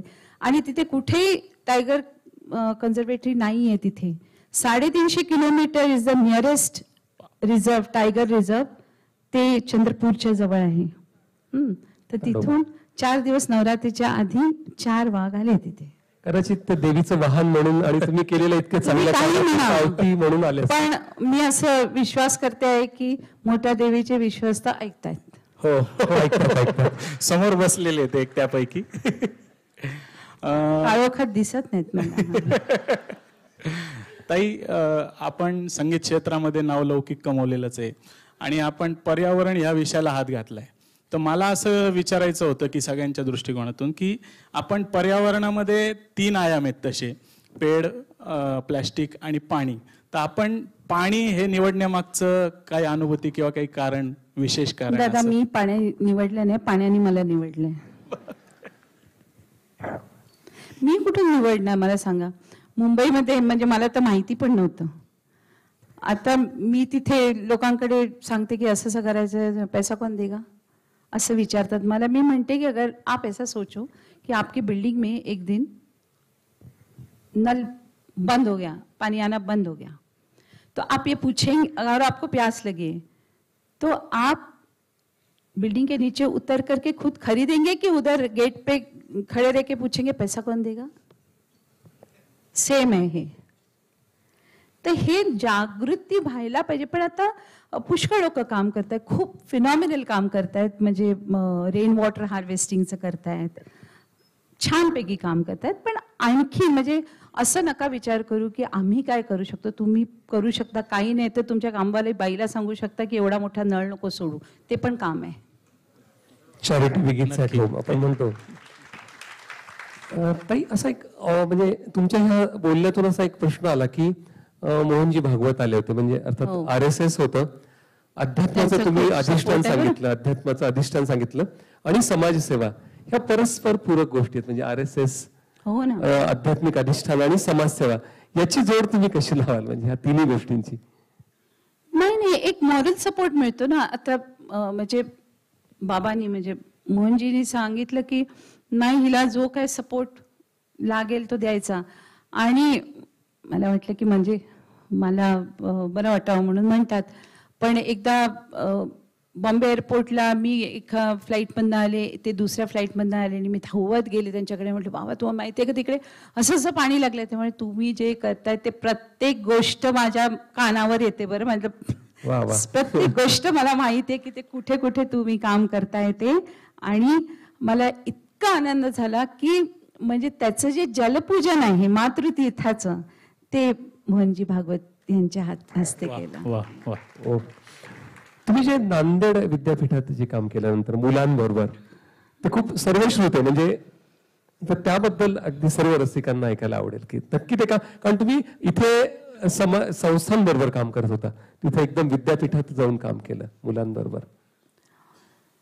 नाही, ते ज्यावेळेला मी वेगवेगळ्या ठिकाणी ते काम करायला लागलो त्यावेळेला आम्हाला हे जाणवलं की नुसतंच आम्ही काम केलं त्याच्यानी प्रॉब्लेम सॉल्व्ह नाही होणार. आपल्याला विद्यार्थ्यांना तयार करायला पाहिजे. They should know water conservation म्हणजे काय. मला पण नव्हतं माहीत. लांबीकरण रुंदीकरण म्हणजे काय, फेरोसिमेंटचे डॅम्स म्हणजे काय, ते वेगवेगळे ॲस्पेक्ट्स आहेत. ते सगळं म्हणजे एकसारखंच आहे असं नाही. त्यामुळे आम्ही तिथे जी झाडं मिळाली होती ती 10,000 झाडांचं प्लांटेशन केलं. आणि ह्याचं जे म्हणजे वॉटर कन्झर्वेशनसाठी काय काय आपण करू शकतो त्याचे आम्ही तिथे मॉडेल्स केले. म्हणजे तिथली मुलं जाऊन ते शिकून आपापल्या गावी रेप्लिकेट करू शकतील. हा त्याचा मागचा उद्देश. आणि हे करत असताना मला एक गोष्ट मात्र आवर्जून सांगावीशी वाटते की मी एक निमित्त आहे. खरोखरच मी एक निमित्त आहे. मी चूज नाही केलेलं, नेचरने मला चूज केलेलं आहे. ओके. आणि म्हणजे मला एवढं वाटतं की जसं एखादी गोष्ट कोणी कन्वे केली 100 लोक ऐकतील, पण एक नोन चेहरा, मग तो कोणाचाही असो, नोन चेहऱ्याने बोललं तर 1000 लोक ऐकतील आणि त्यांना ते खरं वाटतं. कारण तो जो विश्वास आहे ना, it is built over a period of time. त्यांच्या गाण्यामधनं, त्यांच्या अभिनयावरनं, त्यांच्या माझ्या भजनामधनं, त्यामुळे त्याच्यामध्ये विश्वास येतो. पण ते जरी असलं तरी पण त्याच्यामध्ये प्रत्येकाचा सहभाग हा असतो. त्याच्याशिवाय हे एक माणसाचं काम नाही आहे. त्यामुळे जितके लोक त्याच्यामध्ये सहभागी, त्याच्यामध्ये यांचा सिंहाचा वाटा आहे श्रीकांत चव्हाणजीचा, प्लस आणखीन आमच्या बरोबर जे होते त्या सगळ्यांचं इक्वल म्हणजे त्यांचं इम्पॉर्टन्स आहे. It's very very important. कारण प्रत्येकाला त्याचं त्याच्या कामासाठी निवडतो आपण, तर ते जेव्हा करतात आणि त्याच्यात यश येतो त्यावेळेला सगळ्यांचं यश असतं ते. पण पुष्कळ वेळेला काय होतं की हा इथे केलं, अनुराधाताईने केलं, तेव्हा दुसऱ्यांना थोडंसं असं वाटतं की अरे आम्ही काम केलं. नाही बाबा, तुम्हीच काम केलं. फक्त ते चेहरा त्यांना एक प्लेस होतो ना की म्हणजे काय म्हणतो आपण, त्याच्या बरोबर ते जोडू शकतात रिलेशन. हा, त्याच्यामुळे ते होतं. त्यामुळे मला सांगा असं वाटतं की प्रत्येकाचा खारीचा वाटा हा असतोच, कळलं. पण त्याच्यामध्ये म्हणजे ते कसं असं कॅप्टन ऑफ द शिप पुढे जाईल तर अख्खी शिप जाईल. तर म्हणजे असे काही मला अनुभव आले दादांना आणि मला, तर असं इनकॉन्फिडन्स येऊ नये. कारण शेवटी कसं तो पर्सनल स्वार्थासाठी केलेला हा विषय नाहीये. हे आपण प्रकृतीसाठी करतोय. We are giving it back. जे अब्यूज झालेलं आहे नेचर, तर we are giving it back. तर हा कॉन्फिडन्स ठेवावा आणि सर्वांनी सब मिल चलो. ताई, तोच एक मी त्याच मुद्द्यावर येत होतो की कॉमन मॅनचा एक प्रश्न असतो की आम्हाला आजच्या या धकाधकीच्या जीवनामध्ये काही वेळ नाही होत किंवा समाजकार्यासाठी. तर तुम्ही एक त्याचं जिवंत उदाहरण आहात की तुमच्या एवढ्या व्यस्त शेड्यूलमधून पण तुम्ही या पर्यावरण आणि या विषयामध्ये हात घातलाय आणि अगदी सर्वोत्तम अशी कामगिरी करताय. तर त्या निमित्ताने जनरल पब्लिकसाठी तुमचं काही ओपिनियन किंवा काही सांगता आलं तर? जरूर. मला असं वाटतं की प्रत्येकाने काय सपोजिटली खूप मोठं कार्य वगैरे असं हातात घ्यायला पाहिजे असं नाहीये. फक्त जर का आपण एक प्रण घेतला की एका माणसाने एका माणसाला मदत करावी. एवढं जरी ठरवलं ना, तुमच्या शेजाऱ्याला काहीतरी गरज असेल, जसं तर नुकतंच मी उदय मोदी नावाचे एक डॉक्टर आहेत, ते आयुर्वेदिक डॉक्टर, त्यांना भेटून आले. माझा नातू माझ्या बरोबर, तर त्यांना मुलांना पण आवड झाली की आजी ह्या मे मध्ये आपण काय सोशल सर्व्हिस करतोय. तर म्हटलं तू सांग तुला काय करायचंय. तर मग आम्ही ठरवलं की जे ते उदय मोदी म्हणून आहेत, तर ते आजकाल ते फारच चाललेलं आहे. म्हणजे मुलं आई वडिलांना त्यांचं घरदार वगैरे विकून त्यांना स्ट्रँडेड करून ते निघून जातात. आणि मग आई बिचारी विधवा असेल किंवा जनरली आईंबरोबर होतं हे, तर ती बिचारी म्हणजे विदाऊट हाऊस, विदाऊट एनिथिंग, तिच्या हातात पैसा नसतो आणि ती लिटरली रस्त्यावर येते. तर अशा लोकांना 350 लोकांना ते उदय मोदी टिफिन पुरवतात फ्री ऑफ चार्ज. 350 आणि रोज फॉर द लास्ट 17 वर्ष. तर म्हटलं आपण त्यांच्याकडे जाऊया आणि त्यांना आपण काहीतरी हेल्प करतो. म्हणाला की नाही, मला पाहिजे की मी स्वतःकडे, तो उत्तम जेवण बनवतो, तो म्हणाला मी स्वतः हाताने बनवून त्यांना देणार. तर त्यांनी ऑफकोर्स थोड्याशा मदतीने, 13 वर्षाचा आहे तो, 25 किलो शिरा बनवला आणि दुसऱ्या सकाळी जाऊन आम्ही तो वाटून आलो. तर असं नाही की प्रत्येक जणांनी खूप मोठं काहीतरी करायला पाहिजे. तुमचं ज्या वेळेला हृदयापासून कुठली गोष्ट जेव्हा करतात त्यावेळेला ती गोष्ट मोठी होते. तर एका माणसाने मग कसलीही मदत असो, कोणतीही मदत असो, बट तो एक ती भावना तुमच्या मनामध्ये ती जागृत करा की आपल्याला कोणाला मदतीची गरज आहे तर करूया. इंग्लिशमध्ये असं म्हणतात की only busiest man can spare the time. मला वाटतं आता ताईंनी जे सांगितलं की इतक्या व्यस्त असूनही समाजसेवेसाठी किंवा हे जे काही त्यांनी व्रत घेतले, व्रत म्हणूयात आपण त्यांना, किंवा दायित्व आपलं समाजासाठी आपण काहीतरी देणं लागतो, ते इतक्या उत्कटपणे त्या समाजासाठी करतायत. त्यासाठी एकदा जोरात आपण टाळ्या वाजून परत एकदा त्यांचं अभिनंदन करूया. नको ते टाळ्या मला अंधारात दिसत नाही ताई काय नक्की कोण कुठे, म्हणून म्हणलं एकदा जरा त्यांना. बरं ठीक. यानंतर असा एक प्रश्न होता की तुम्ही माहूरला काम केलं, नंतर नांदेडला काम केलं, बीड आहे, अंबेजोगाई आणि असे अनेक प्रकल्प केले. पण सेलिब्रिटींना तिथे जाऊन काम करणं खरंच खूप अवघड असतं. म्हणजे आता तुम्हाला अगदी हॉटेलपासून इथं येणं सुद्धा किती म्हणजे अवघड आहे मला माहिती. तर तुम्हाला अशा काही अडचणी आल्या का त्यामध्ये? नाही हो दादा, बेसिकली 2016-17 मध्ये वगैरे एवढे त्रास नाही झाले, कारण एवढे सेल्फीचं भूताटकी नव्हती. अगदी बरोबर. ती भूतच आहे ते एक सेल्फी. म्हणजे आपण किती स्वतःच्या मनाला समजवलं की नाही, हे सगळे माझे श्रोते आहेत ते माझ्यावर खूप प्रेम करतात, ते जर कधी कधी मग ते जास्त व्हायला लागतं ते. पण नाही, लोकांचं मला नेहमी प्रेम मिळाले, लोकांचं खूप प्रेम मिळालंय आणि खूप सपोर्ट मिळाला, कारण त्यांच्या सपोर्टशिवाय पॉसिबल नव्हतं ना. 45 किलोमीटर करा का दादा, म्हणजे जिथे जिथे आम्ही गेलो तर मदत येत गेली, असं म्हणजे लाईक नेचर वॉज हेल्पिंग. याचबरोबर हे तर काम खूप मोठं आहेच आहे, पण जो आपण 2 वर्षाचा कठीण काळ सगळ्यांनी अनुभवला कोविडचा, त्या काळातही आपण समाजासाठी खूप काम केलं. तर त्या कामाबद्दलही थोडस मला अजून बघा, तुम्ही पण हे माझं अनुभव तुम्ही घ्या की ज्यावेळेस आपण इंटरनेटवर ताईंची माहिती शोधतो तर 99.99% ती गायनाबद्दल आहे. ते समाजासाठी किंवा समाजसेवेत एवढं मोठं व्रत ते करतायत, पण त्याची कुठेही पब्लिसिटी नाहीये. बघा तुम्ही पण शोधून बघा, हे खरं खूप मोठं आहे. कारण शेवटी तुम्ही समाजासाठी काय जे देता ते देणं जास्त महत्वाचं आहे, त्याचं पब्लिक म्हणजे खूप असं मार्केटिंग करणं जास्त महत्वाचं नाहीये. तर तुम्ही कोविडच्या काळात जे काम केलं त्याबद्दलही आम्हाला ऐकायला आवडेल. तर त्यावेळेला ऑक्सिजन कॉन्सन्ट्रेटर्सची इतकी म्हणजे चणचण होती, हॉरिबल परिस्थिती, हॉरिबल. तर त्यावेळेला म्हणजे एक ऑक्सिजन कॉन्सन्ट्रेटर मला वाटतं जवळजवळ ते दादा 2.5 लाख आणि 5 लाख आणि काय वाटेल ते, म्हणजे तोंडाला येईल ते सांगायचे. बरं आणायचे किती, कुठे द्यायचे काही माहिती नव्हतं. तर त्यावेळेला 9 मेला मी म्हटलं की एक होईना, त्यावेळेला पण RSSचे आपले सुनील देशपांडे दादा आहेत म्हणजे ते, तर त्यांनी सांगितलं तुम्ही कोणाला तरी सांगितलं आप किधर से भी लाओ ताई के घर में एक ऑक्सीजन कॉन्सेंट्रेटर तो पहुंचना ही चाहिए उस दिन. तर त्याच्या बरोबरीने आणखी 9 मग मी काही विकत घेतले, 2-3 त्यांनी डोनेट केले, असं करून आम्ही 9 ऑक्सिजन कॉन्सन्ट्रेटर्स आम्ही जे हॉस्पिटलला दिले. आणि त्याच्या आधी मी गेले होते काहीतरी ते वॅक्सिनेशन घ्यायला. तर मी तिथल्या डॉक्टरना म्हटले, दादा तुम्हाला काय कसली गरज असेल तर मला कळवा बरं.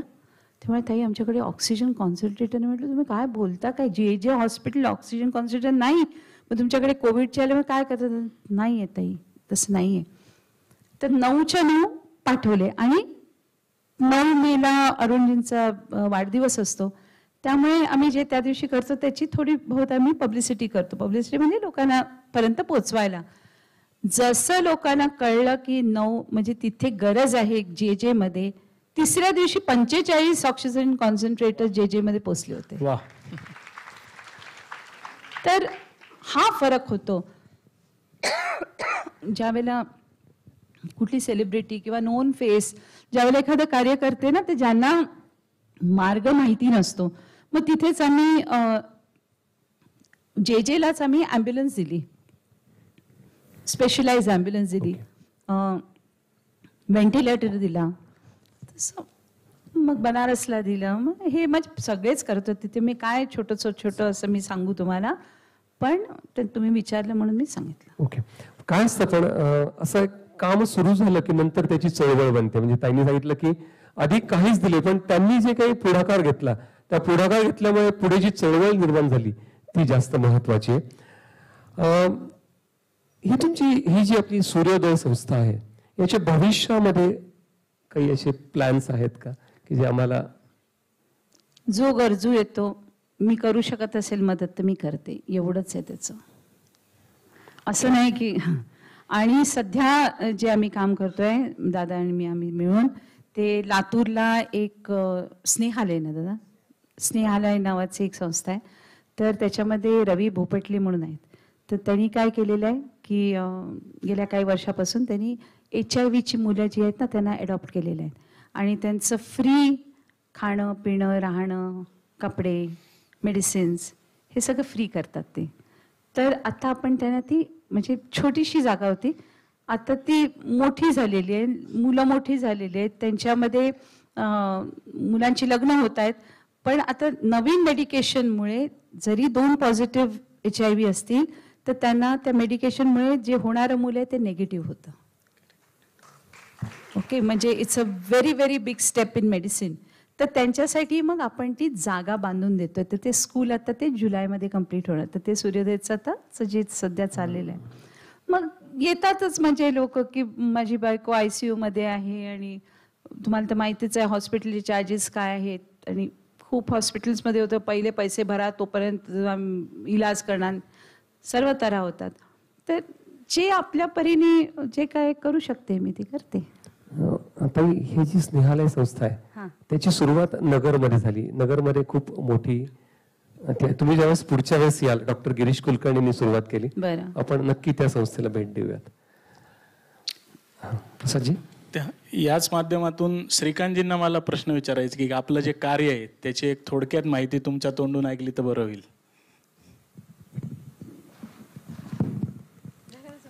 मला असं वाटतं अनुराधाजींनी सगळ्या या फार मोठ्या कामाची खूप थोडक्यात पण छान व्याप्ती तुमच्यासमोर मांडली आहे. मी एवढंच सांगेन अनुराधाजींच्या साक्षीने, कारण की आम्ही ज्यावेळेस एकत्र आलो आणि ठरवलं की सोबत चालायचं आणि काम करायचं, तर काम थोडंसं सुरू केलं आणि ते इतकं मोठं झालं. इथे जे तरुण मुलं बसलेली आहेत त्यांना मला असं वाटतं की त्यांनी आपल्या मनामध्ये प्रश्न विचारला पाहिजे की आज अनुराधा पौडवाल सारख्या एका कर्नाटकामधून आलेली बाईंनी कुठलंही गायकीचं शिक्षण न घेता सगळं अगदी पारदर्शीपणे तुमच्यासमोर मांडलं आहे. पण सामान्य ठिकाणून येऊन असामान्यांना पण लाजवेल एवढं मोठं काम बांधलं. त्याच्यामागे फक्त प्रचंड इच्छाशक्ती आणि अध्यात्माचा ध्यास आणि आई वडिलांचे आशीर्वाद आणि सासू सासऱ्यांचे आशीर्वाद.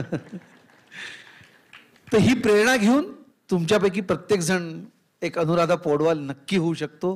हा ध्यास घ्या, उरी बाळगा आणि म्हणून एक परिवारासारखं काम करा. अनुराधाताईंचं सूर्योदया फाउंडेशन हे त्यांचं सूर्योदया फाउंडेशन त्यांचं स्वतःचं नाही आहे, आपण सगळ्यांचं, असं त्यांनी वारंवार तुम्हाला संकेत केला आहे. इथेही काम करायचं असेल तर, म्हणजे मोहनजी जेव्हा बीडमध्ये आले तेव्हाच मोहनजी म्हणाले की जे काम प्रारंभ करतात त्यांनी परत पुढे काम करायची गरज नसते, त्यानंतर बाकीच्या लोकांनी आपोआप ते काम करायला पाहिजे. ताईंनी काम सुरू केलं आहे. मोठा देवीला हे काम सुरू करायचं तुम्ही मान्य केलं आहे. ताईंनी इतक्या दुरून येऊन इथे हे काम सुरू केलं. आपण हे काम इथे वाढवा. ताईंच्या खूप मनापासूनच्या भावना आहेत, प्रार्थना आहेत, आणि ताई ज्येष्ठ पण आहेत, त्यामुळे आशीर्वाद पण आहे. मला असं वाटतं आपण हे काम खूप दूरपर्यंत नेऊ, नगरमध्ये तरी निदान पुढच्या वेळेस. अनुराधाताईंनी आल्यामुळे या कामाचा आगाज झाला असं आपण म्हणू. आणि जे प्लांटेशनचं काम इथे करायचं आपण म्हटलं होतं, चांगलं काम आहे हो, आणि पैसे लागत नाही कामाला. जसं ताईंनी सांगितलं, आमच्याकडे पैशाची कुठलीही व्यवस्था नव्हती, मी तुम्हाला सांगतो, कुठल्याच कामात नव्हती. पण काम सुरू केलं अगोदर, पैसे नंतर आपोआप आले. कुठे एका ठिकाणी अडलं नाही, कर्ज मागावं लागलं नाही, कोणाच्या समोर जाऊन हात पसरावे लागले नाही. प्रकृतीने सातत्याने दिलं आम्हाला, आणि इतकं भरभरून दिलं की ते शब्दामध्ये सांगण्यासारखं नाही, शब्दामध्ये ते बांधता येत नाही. भावना सगळ्यांमध्ये आहे, ती बरोबर ताईंच्या सारख्या सुरेल माध्यमातून, पवित्र माध्यमातून तुमच्यापर्यंत पोहोचवायची होती. पण त्यासाठीच आम्ही इथे आलो, आणि आम्ही बहीण भाऊ असंच काम करतो. तुम्ही हे काम इथे सुरू केलं तर आम्हाला आणखीन असं वाटेल की आणखीन हे काम पुढे करावं. नक्की. तुमचे आशीर्वाद, तुमच्या प्रार्थना सदैव राहतील. नमस्कार. खूप खूप धन्यवाद श्रीकांतजी. या मुलाखतीतला अगदी आता शेवटचा प्रश्न. खरं ताईंनाही खूप म्हणजे तुमच्याशी इंटरॅक्ट करायचे, पण आपल्याला वेळेच्या मर्यादा आहेत. आज एक वेगळीच मैफिल आपण सर्वजणांनी अनुभवली. साधारणतः मैफिलीमध्ये गायक मंद्र किंवा खर्जे सप्तकातल्या षड्जापासून सुरुवात करतो, आणि मैफिलीचा उत्कट बिंदू जो असतो तो वरचा सा असतो, वरचा षड्ज असतो. अनुराधाताईंनी पण त्यांच्या आयुष्याची सुरुवात किंवा मैफिल या मंद्र सप्तकातल्या षड्जाने केली. आता ती मैफिल तार सप्तकातल्या षड्जापर्यंत आली आहे. अर्थात हा षड्ज किंवा हा सा संगीतातला आहेच, पण हा सा समाजसेवेचा सुद्धा आहे. ही मैफिल उत्तरोत्तर अशीच रंगत जावो. आणि बघा, यामध्ये आपण असंही म्हणतो की सारेगम पदनिसा यामध्ये दोन अचल स्वर असतात. एक तर सा, तो समाजसेवा आणि संगीतातला तर आहेच, पण दुसरा जो अचल स्वर असतो तो असतो पंचम. तो पंचम पण त्यांच्या जवळ इतका गेलाय की तो प पाण्याचा प झालाय. म्हणजे दोन्ही अचल स्वर त्यांच्या आयुष्यात इतके जवळ गेलेत. आणि ती मैफिल आपण सर्वांनी, ती अनुराधांची मैफिल आपण अनेक, म्हणजे गेली 40 वर्ष ती मैफिल अनुभवतोय. ते सगळं करताना तुम्ही समाजासाठी काय सांगाल किंवा समाजाकडून तुम्ही काय अपेक्षा कराल, हा ह्या मुलाखतीतला शेवटचा प्रश्न आहे. आता हे जे 1 तास बडबड करली ना, तेच तीच अपेक्षा आहे. धन्यवाद ताई. एकदा परत आपण अनुराधाताईंसाठी जोरात टाळ्या वाजवूयात आणि ह्या कार्यक्रमाची सांगता आपण पसायदानाने करणार आहोत. सौ अनुजाताई पसायदान सादर करतील.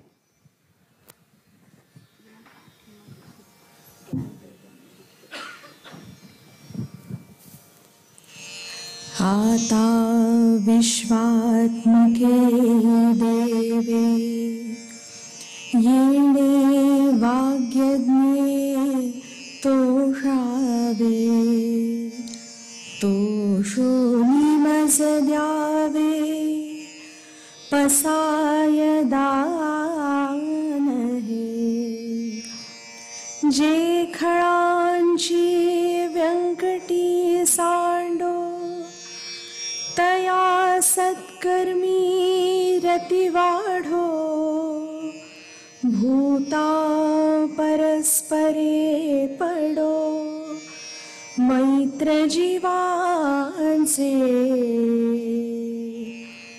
दुरितांचे तिमिर जावो विश्व स्वधर्म सूर्ये पाहो जो जे वांछील तो ते लाहो प्राणी जात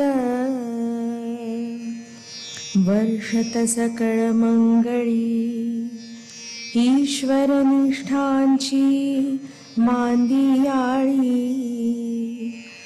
अनवरत भूमंडळी भेट तू भूता चला कल्पतरूंचे आरव चेतना चिंतामणीचे गाव बोलते जे अर्णव पियुषांचे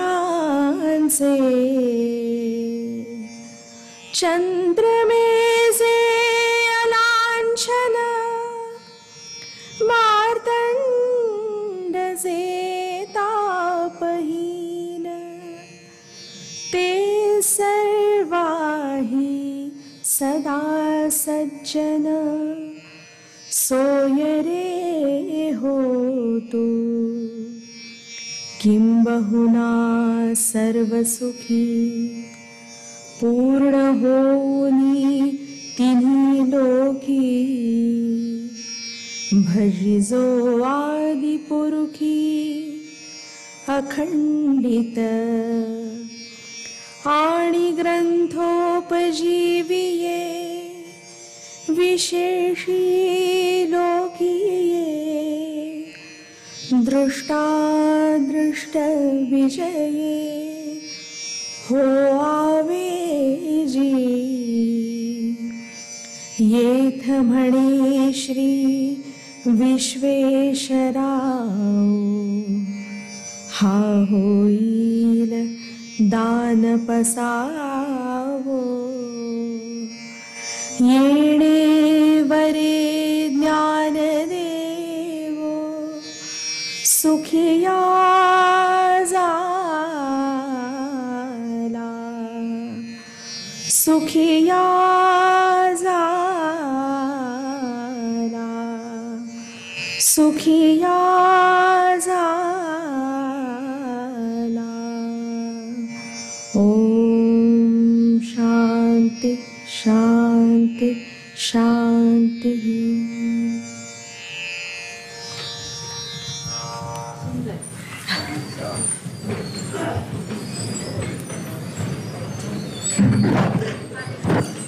कृपया